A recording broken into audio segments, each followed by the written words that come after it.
I was working from a coffee shop yesterday afternoon, and I couldn't help but notice this pair at the table next to me. It was a guy and a girl, probably in their mid-20s, and the dynamic between them was just immediately striking. The guy was completely hunched over a laptop. It was clearly her laptop, and he was, frantically typing, trying to troubleshoot some really complex software issue. Wow, it's a tech support friend. Exactly. He was sweating a little, trying to recover this lost file for her. And every time he made a little bit of progress, he'd look up at her with this eager, almost desperate need for approval. He was performing labor, sure, but his whole body language just screamed that he saw this as an investment. And what was she doing? That's the thing. She wasn't even looking at the screen. She was leaning back in her chair, sipping an iced latte, just casually scrolling through Instagram on her phone. She wasn't being mean about it, she was just completely checked out. Huh. But then came the real turning point. Just as he proudly announces, "I got it, I fixed the problem," she sighs, looks right past his accomplishment, and starts venting about some guy named Brad. Oh, no. A guy she'd met at a club who hadn't texted her back in 3 days. And she looks at this man, the one who just spent an hour of his life saving her digital life, and she asks him, with zero irony, why are guys so unreliable? That is painful to even hear. It was brutal to watch. The guy didn't stand up for himself. He didn't, point out the obvious fact that he was literally being reliable in that exact second. You just took it. He swallowed his disappointment, adjusted his glasses, and immediately shifted into, therapist mode to comfort her about the other man. And that interaction... It was just this perfect, brutal window into a huge misunderstanding of human nature. Yeah. He thought he was being a good friend, building a foundation for something more. But from the outside, it was just so obvious. He wasn't in a waiting room for love. He was locked in a utility role, providing comfort without any possibility of a sexual return. That phrase, utility role, is so sharp. And it's really the perfect entry point for what we're going to get into today. It really is. We're talking about that collision, that friction between our social expectations and some pretty hard psychology. Absolutely. So today we are doing a deep dive into the science behind that unrequited interest, the power dynamics of rejection, and this fundamental tension between our ancient evolutionary imperatives and the modern social constructs we all live under when it comes to choosing a partner. And it's such a common scenario. What's great is that we have this fantastic stack of material that investigates it from two completely different angles. On one side, you have the more compassionate perspective of social psychology. Right. And on the other, you have the colder, much more transactional view of evolutionary biology. And I think if you've ever felt like you were putting immense time and effort into a relationship where the emotional return just wasn't there. Which is probably most people at some point. I think so. Then this deep dive is really going to offer some surprising clarity. Our mission today is to move past that surface level frustration and really understand the core psychological mechanisms that are at play. Okay, let's do it. Let's unpack this. And I think we have to start with that term everyone knows from pop culture, the friend zone. Right. Most people understand this as, a friendship where one person, we can call them the suitor, wants a romantic or sexual relationship, and the other person, the target, is just not interested in reciprocating. It creates this painful limbo. That's the layperson's definition, for sure. But when social psychologists look at this, they don't just see two people with mismatched feelings. They frame it through these established academic theories. Okay. Two of the most relevant ones are sexual script theory and sexual strategies theory. And these don't just look at individual emotions. They examine the broader, unwritten rules we all follow in society. Let's pause on those theories for a second, because they feel really key to understanding the mainstream social view of this. What do those frameworks actually suggest is happening in that dynamic? Well, sexual script theory suggests that our sexual behavior isn't just spontaneous. It actually follows these culturally provided guidelines, these scripts, for how we're supposed to initiate or accept or even refuse sexual advances. The unwritten rules. Exactly. And historically, these scripts have often positioned women as the gatekeepers of sexual access and men as the active initiators. Then sexual strategies theory comes in and suggests that men are generally seeking to maximize mating opportunities, a kind of short-term strategy, while women are prioritizing quality and resources, which is more of a long-term strategy. So when those scripts collide in the friend zone, it usually plays out as this female-to-male interaction where the woman is essentially controlling where the relationship is going. That's a traditional view, yes. So from that social psychology perspective, the whole thing is framed primarily by emotional pain, right, for both people. For both people, absolutely. Yeah. The suitor feels this profound pain of unrequited love. They feel rejected and used because they fundamentally misinterpreted the script they thought they were both following. And meanwhile, the target is dealing with their own internal conflict. They're struggling with guilt and pressure. They want to keep the friendship, but they don't want to lead the other person on. It's just an emotional mess for everyone involved. Precisely. That's the sympathetic interpretation, and it focuses on that internal relational conflict. But then you run into the completely opposing view, Right. a view that's particularly prevalent in certain online communities, which just aggressively rejects the whole concept of the friend zone existing at all. Yes, the use zone critique. This is where the language gets much, much starker. It becomes way more transactional. It does. The premise here is that the suitor isn't actually a friend at all. They're simply being reduced to a resource. And described with some pretty blunt, derogatory terms. I've seen things like an unpaid emotional tampon or just a utility. Right. The idea is they are there to provide comfort, validation, attention, but with the explicit, unspoken understanding that there will be absolutely zero sexual or romantic return on that investment. And we can see the deep friction between those two ideas, the sympathetic view and the transactional one, perfectly in this kind of common narrative, like the one about a guy named Mark, the self-described orbiter. Ah, Mark. He's almost the archetype for this. He is. He was the absolute picture of reliability. He's the one bringing coffee, helping move furniture on a rainy Saturday, fixing the laptop, just like the guy I saw. The utility role. And Mark was doing all of this under a completely false internal social contract. It's this self-imposed, unspoken equation in his head that goes, good behavior plus service equals a romantic or sexual reward. And the devastating realization for Mark, which really reflects so many of these accounts, is that collision of paradigms. He was operating purely on a modern social script. Be kind, be reliable, build trust. Thinking affection was something you could earn through service. Yes, but then the target of his affection chose someone else. Someone more exciting, more assertive, maybe even a little inconsistent. Someone who didn't offer any of that stability. And that's when Mark felt profoundly betrayed. He felt like the system was rigged against him because he was, in his mind, following all the rules of being a good person. But this contrasting framework suggests that attraction from an evolutionary or biological perspective is fundamentally not a reward system. It doesn't care about service or loyalty. And that's the painful biological truth that many people find really hard to swallow. Attraction is a response to traits that signal things like reproductive fitness or dominance. So Mark's devotion and his service, while they're admirable on a social level, they actually categorized him in this cold biological framework as more of a kinship or provider mechanism. Exactly. An excellent resource for stability, like a brother or a long-term provider, but not a primary romantic interest, not the person who stimulates that initial arousal and desire. You know, what's truly fascinating about this divergence is how the different perspectives assign value. The social script says that kindness and reliability, they accumulate romantic value over time, like building equity in a house. That makes intuitive sense to us. But the evolutionary script says, no, those stable traits are great for a long-term resource partner, like a spouse, but they don't necessarily trigger that initial neurochemical spark, that spark that leads to desire and mating in the first place. And this leads us directly to the very contentious alpha fucks, beta bucks framing that you see so often in these discussions. This is a pretty reductionist attempt to categorize male roles, right? Extremely reductionist, but it's a useful shorthand for the idea. The alpha is seen as the source of genetic thrill. He's exciting, dominant, maybe even a little bit risky.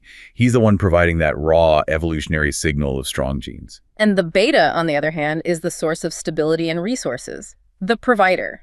The dependable anchor. This categorization tries to explain that paradox we started with. The woman venting about the unreliable Brad to the man who just saved her digital life.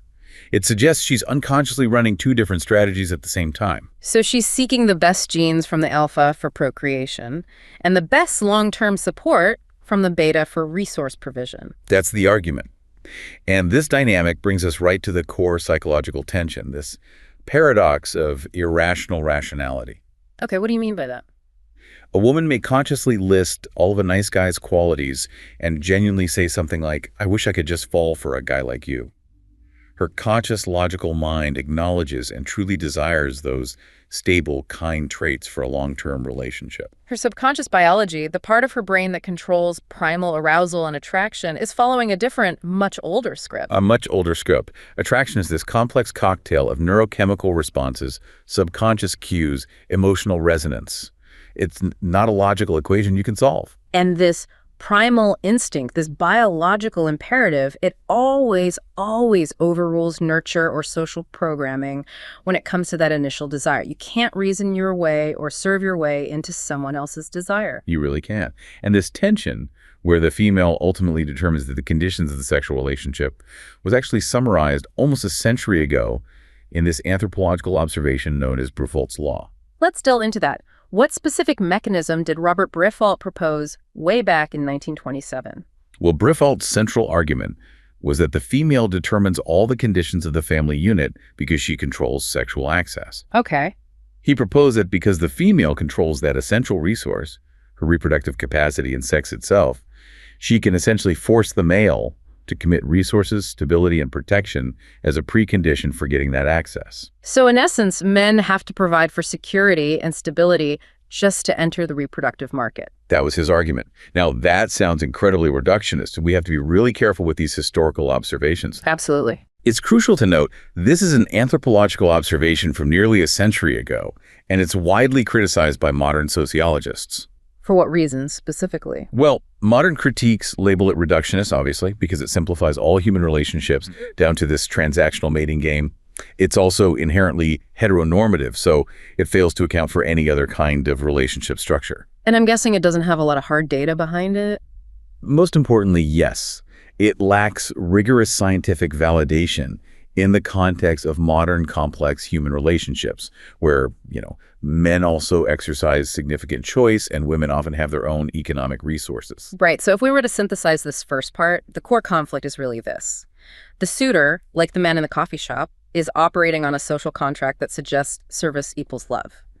But the target's underlying attraction mechanisms, which are heavily influenced by biology, are often evaluating criteria that are completely unrelated to that service.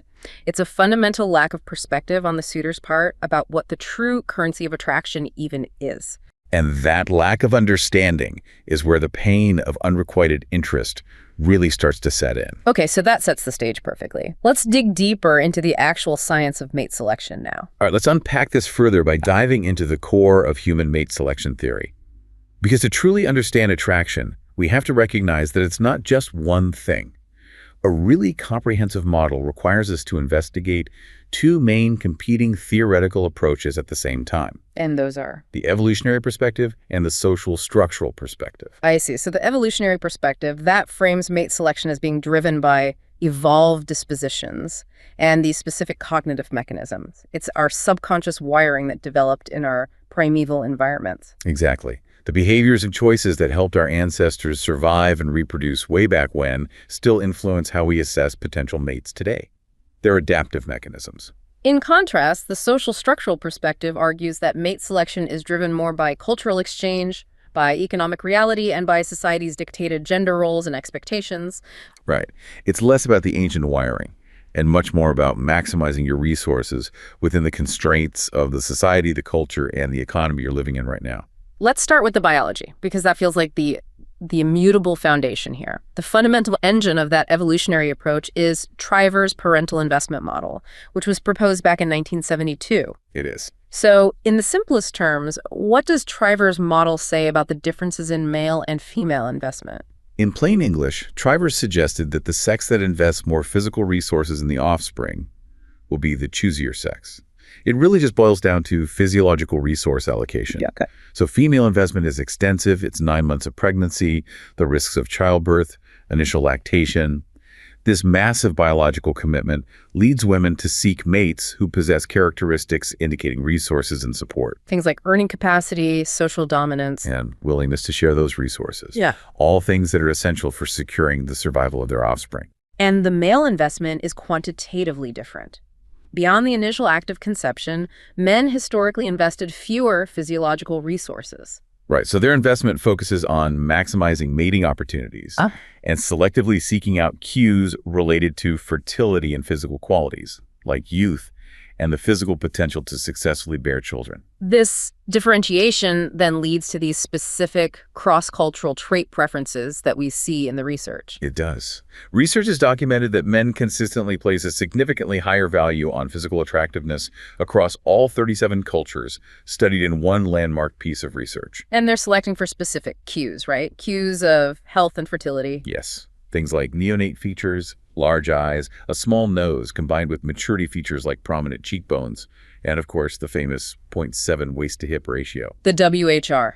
Men consistently judge that as the most attractive because it's a reliable signal of reproductive potential and general health. Correct. So the male preference is for cues of fertility, and women, predictably, prioritize resources and status. The studies show they place a consistently higher value on a potential mate's earning capacity and education. Yes, and that preference is refined by dominance signals, right? The research shows women prefer men who advertise social dominance and masculinity. Especially around ovulation, when they're biologically seeking the best possible genes.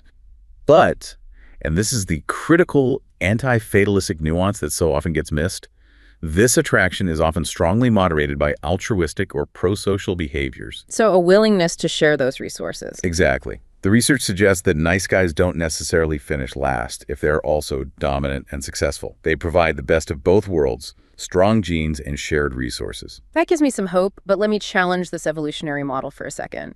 If these rules are so ancient and so set in stone, how can we possibly apply them to modern relationships where contraception is routine and childbirth is often a choice, not a biological necessity? That is the essential question. That's where the two perspectives really clash. Because while our conscious, rational minds have adapted to modern society and technology, we choose if and when we have children. Our deep subconscious wiring, the part that dictates initial attraction and arousal. It hasn't changed much. It hasn't changed much in the last 10,000 years. We're essentially running modern software on ancient hardware. The preference for a dominant, resourceful, and altruistic partner still persists, even if the primary evolutionary need for the survival of offspring has been mitigated by modern society. Which brings us squarely to the social structural perspective, which offers a really compelling counterargument. It suggests these differences are less about instinct and more about historical economic circumstance. Absolutely.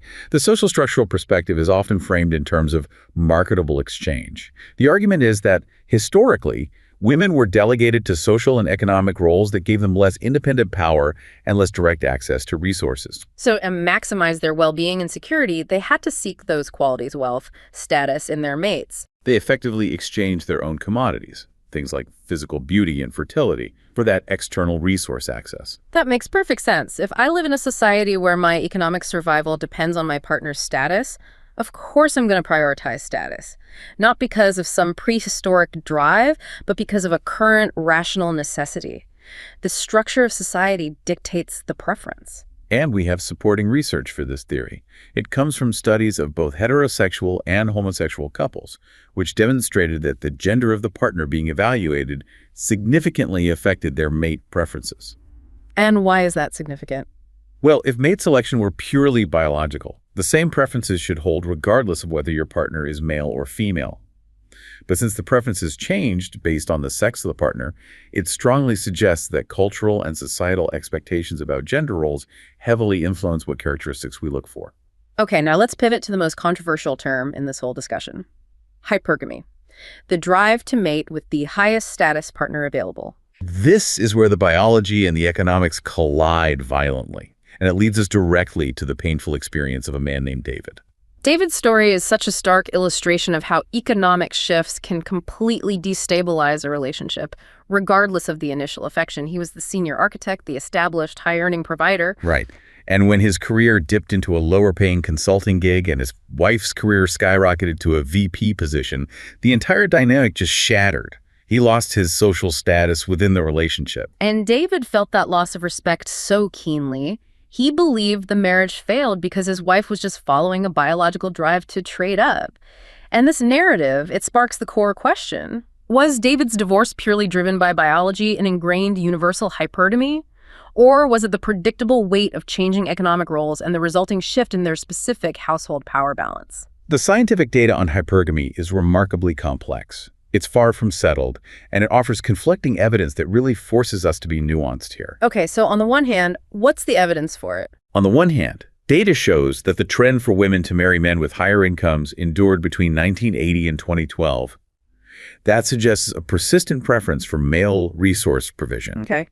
And furthermore, studies across 27 cultures show that the average preferred age difference at marriage is consistently around 3 years, with males preferring younger partners and females preferring older partners. Which links right back to those reproductive fitness and resource provisioning cues of the Trivers model. Exactly. So we have evidence that women still, on average, prefer men who earn more and are slightly older. Yeah. That seems to support the hypergamy claim. It supports the preference claim. It does. But then you look at this massive UK study, which analyzed over 33 million marriages stretching from 1837 all the way to 2021. Wow, that's a huge data set. It is. And that historical and demographic data found absolutely no significant evidence of women marrying up outside of their own social strata. Instead, it showed that, on average, individuals consistently marry their social and economic equals. That is a critical paradox. We have data showing the preference exists, they want a higher income partner, but we have historical data showing the actual outcome is marriage between social equals. What does that suggest? It suggests that if hypergamy exists, it's likely not some simple universal mandate, but rather a strong preference that's moderated by social reality. Meaning it's hard to marry significantly up if you don't even interact with people in a much higher social stratum. Exactly. The preference is there, but the structure of society often enforces homogamy, marrying your own kind. The idea of trade-offs, which we touched on earlier, seems to be the key to synthesizing all of this. Individuals are trading characteristics, especially when we think about the level of relationship investment. Absolutely. The research is very clear that selectivity changes drastically based on whether you're looking for a short-term fling or a long-term commitment. And while women are generally more selective than men across most criteria, Yes. that sexual differentiation effect nearly disappears at the short-term investment level, like a one-night stand. Why does physical attractiveness suddenly become equally important for both sexes in those low investment scenarios? Because in those situations, the primary concern shifts away from resource provision to immediate biological quality. Physical attractiveness becomes a short-term necessity for everyone. It's only when the investment level increases towards marriage, when the potential for a child increases, and the required investment from the man also increases, that the traditional gender differences in selectivity reappear. Exactly. That's when men go back to prioritizing youth and beauty, and women go back to prioritizing stability and resources. So what does this all mean for the person who feels friend-zoned? It means your value is being measured on two separate scales at the same time. Your stable long-term resource traits, the beta bucks, and your immediate biologically resonant attraction signals, the alpha fucks. And if you only offer the former, especially in an environment where low commitment is on the table, you might just not register as a high-priority romantic mate. The social scripting just fails when that ancient biological evaluation takes over. We have spent a good deal of time analyzing the suitor's hopes, their frustrations, and the underlying biological drivers of rejection. But now, we need to completely shift the narrative. Wait, do? We need to analyze the target's reality, the person who is constantly being approached and has to be the one to say no. And this is a perspective that is so frequently misunderstood. This is where we uncover a major psychological blind spot, something we call the egocentric bias. Okay. Research consistently shows that the initiators of unrequited romantic advances consistently and profoundly underestimate the sheer difficulty, the discomfort, and the genuine cost that's experienced by the targets when they have to deliver that rejection. I understand the term, but let's break down the mechanism. Why does the suitor struggle so much to grasp how difficult it is to be the target? Well, the suitor is focused entirely on their own fear. The fear of rejection, the fear of imposing, the hope of success. This internal focus makes them incapable of accurately imagining the target's internal state. Which is dominated by completely different fears. Completely different fears. The fear of hurting someone's feelings, the fear of awkwardness, and the fear of professional consequences. The suitor tends to project their own relatively minor discomfort. I mean, for them, saying yes would be easy on the target. And what's fascinating here is that the suitor's misinterpretation actually perpetuates the whole cycle. Oh, so? If the target is hesitant or reluctant to say no because they feel awkward or guilty, the suitor misattributes that reluctance. They see it as genuine interest. They think, oh, she just seems shy. I should probably try harder. Thereby escalating the unwanted pursuit. And that escalation often happens in these really high-stakes environments. We have excellent data on this, particularly from a survey of STEM graduate students, detailing the reasons targets find refusal so difficult. And it centers on 3 key areas, right? It does. First, the sheer awkwardness and discomfort of the interaction. Second, the feelings of guilt about hurting the suitor's feelings. And third, these profound concerns about professional and reputational repercussions. I can absolutely see how that third point is crucial, especially in a professional setting where you have power dynamics. It turns what the suitor sees as this private emotional gesture into a public professional hazard for the target. And the data supports this high level of obligation that targets feel. In that specific study, targets reported feeling obligated to accept advances more than 4 times as often as the suitors even imagined their targets felt. Wait, what are the numbers on that? It was 23.21% of targets who felt obligated versus only 5.21% of suitors who imagined that their target felt that obligation. That is a colossal gap in perception. It shows that suitors are profoundly oblivious to the external and internal pressure the target is navigating. And that pressure goes far beyond just feeling awkward.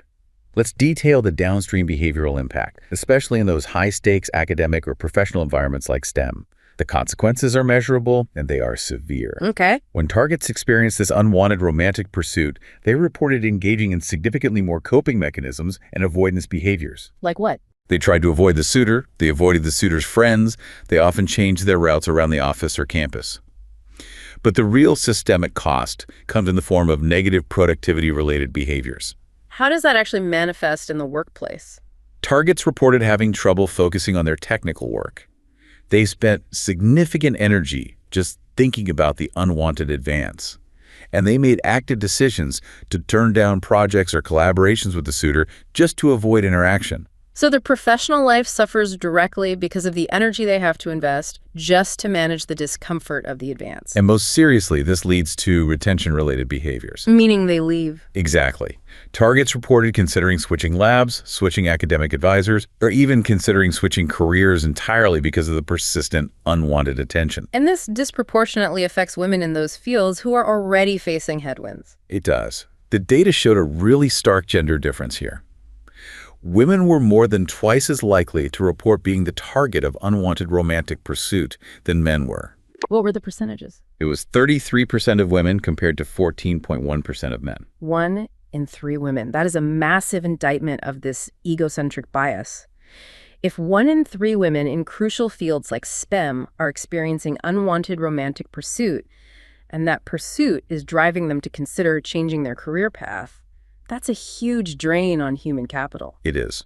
What the suitor sees as a harmless, singular gesture is creating a systemic, measurable professional liability for the recipient. It connects back perfectly to that egocentric bias. The suitors, focused only on their romantic motivations, simply do not understand the profound systemic impact their actions are having on the target's sense of safety, their comfort, and their professional trajectory. So if the problem is rooted in a failure of perspective-taking, is there a way to force that perspective? Is there an effective intervention to break this cycle of misperception? That's the key question, isn't it? And the research offered a fascinating and actually somewhat intuitive insight. It found that suitors who had prior experience as a target themselves, who had been on the receiving end of an unwanted advance, they rated the difficulty and discomfort of rejection significantly higher, even when they were recalling an instance where they were the suitor. That is a phenomenal finding.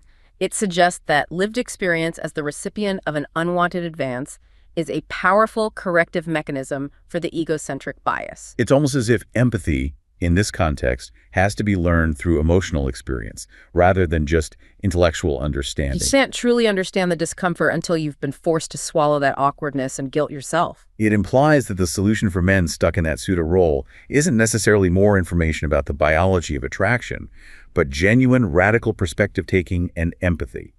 And that seems best learned through direct experience of being the one who has to say no. We've discussed the deep frustration that comes from having your kindness and your effort misunderstood by this evolutionary wiring, the transition from the friend zone to the use zone. Right. For many men who experience this acute pain of disappointment and rejection, the response is often to seek explanatory frameworks online. And that frustration becomes the primary emotional on-ramp into what's known as the manosphere. The manosphere is a critically important sociological topic today because it provides a radical, simple, and often aggressive explanation for these very complex dating frustrations. And how would you define it? It's defined as a loose network of online communities that promote narrow and aggressive definitions of masculinity. And these communities are all unified by an opposition to feminism and this central victim-oriented narrative that men are unfairly persecuted by gender equality efforts, a concept they call misandry. And we are seeing its reach just expand so rapidly. Sociological findings are suggesting that 2/3 of young men are regularly engaging with masculinity influencers online. That's a huge number. It is, and this content provides a very clear black and white explanation, a defined set of rules for men who feel isolated, frustrated, and powerless in the current dating landscape. It replaces confusion with certainty, and it replaces self-doubt with external blame. So to understand how they operate, we really have to understand the vocabulary they use, and we'll report on this impartially, as the specific content of the ideology. Right. First, the core ideology is the red pill. This is the concept of waking up to the supposed reality that the world favors women. The idea that you have now seen the truth, and you're contrasting that with the blue pill of blissful ignorance that's sold by mainstream society. And then you have these specific, highly influential subgroups within that. You have the incels, or involuntary celibates. Right. And they believe that men are entitled to sex and that women are purposefully depriving them of it. And this is an extremist belief set that has been specifically linked to acts of mass violence. Then you have the MRAs, or men's rights activists. They claim that feminism and women's rights have systematically disadvantaged men. They argue that society is fundamentally gynocentric. Meaning it's dominated by feminine interests and systems that ignore the needs of men. Exactly. We also see the PUAs, or pickup artists, who teach tactics that are intended to coerce women into sex, often by undermining their confidence or just mocking the very concept of consent. And finally, there's MGTOW, or men going their own way. They advocate for avoiding women in mainstream society entirely because they believe the system is just irreparably rigged against men. The psychological scaffolding of this whole movement often relies on the derogatory use of scientific terms and some deeply dehumanizing language. They co-opt terms like hypergamous to describe what they see as women's inherent selfishness, and they use this stark, sweeping generalization, a WALT. Which stands for all women are like that. Right, and this adversarial framing really reaches its height with terms like femoids or FHOs. Female humanoid organism. Yes, which are deliberately insulting terms that are meant to remove the humanity from the entire female half of the population. And this dehumanization is crucial for maintaining that adversarial, victim-focused narrative. Let's look at the psychological impact of actually adopting this worldview through the lens of a college student named Liam. He felt constantly rejected and invisible. So Liam was initially lonely and introverted, very much like the man in the coffee shop, seeking approval through service. But after adopting this red pill framework, he started using their prescribed tactics. Being aloof, refusing to pay for dinner, avoiding any genuine vulnerability. And what was his initial experience of that? Well, Liam's initial experience was a feeling of more control. He was tired of being the supplicant, the nice guy who always finished last. And these new rules, though they were rigid, they provided clarity. They gave him a sense of agency, where he had previously felt victimized by the randomness of attraction. So he traded his anxiety for a defined set of actions. He did. But the analysis of his outcome revealed a profoundly negative result: isolation. He had successfully armored himself against potential rejection and the emotional vulnerability that comes with it. But in doing so, he blocked himself off from any genuine reciprocal connection. He started to view women as adversaries that needed to be outmaneuvered, rather than as potential partners to connect with. It's the ultimate tragic trade-off for the individual, isn't it? It is. They trade the pain of potential rejection for the certainty of loneliness and profound isolation. And the psychological data confirms this. While these frameworks appeal to men who are feeling lost by providing a clear set of rules, often packaged as self-improvement around fitness and status, the overall subscription to a rigid and hateful ideology leads to severe negative outcomes for the men themselves. The psychological cost is steep. Young men who actively engage with these masculinity influencers online reported significantly higher levels of worthlessness and nervousness. And they're more susceptible to serious mental health issues, including depression and suicidal thoughts. It's an incredibly destructive solution to the problem of male isolation because it attacks the very foundation of human connection. The core appeal is so simple, though. If attraction feels random and unpredictable, this ideology provides a simple algorithm and a clear reason to be angry at an external enemy society, feminism, women themselves. But that anger and that adversarial framing become the very thing that prevents the formation of the genuine reciprocal relationships they were initially looking for.